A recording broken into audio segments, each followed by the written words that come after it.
कबूतरों की बादशाही। जो दूसरों के लिए जीता है वही असल रहनुमा होता है। एक पुराने किले के खंडरात में कबूतरों का एक झुंड रहता था। हर कोई चाहता था कि नया बादशाह चुना जाए। कबूतरों ने शर्त रखी, बादशाह वो होगा जो सबसे ज्यादा दाना और बेगरज हो।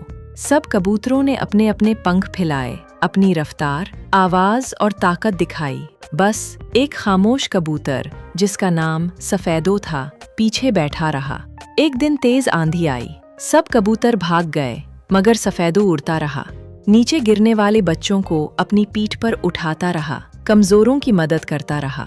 जब आंधी खत्म हुई तो सब हैरान थे कि वही खामोश कबूतर सबकी मदद कर रहा था।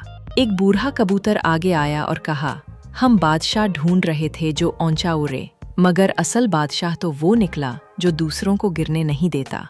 और यूं सफेदू बगैर बोले सारे दिल जीत गया। सबक, रहनुमा वही होता है जो दूसरों को आगे बढ़ने दे। ताकत पंखों में नहीं, नीयत में होती है।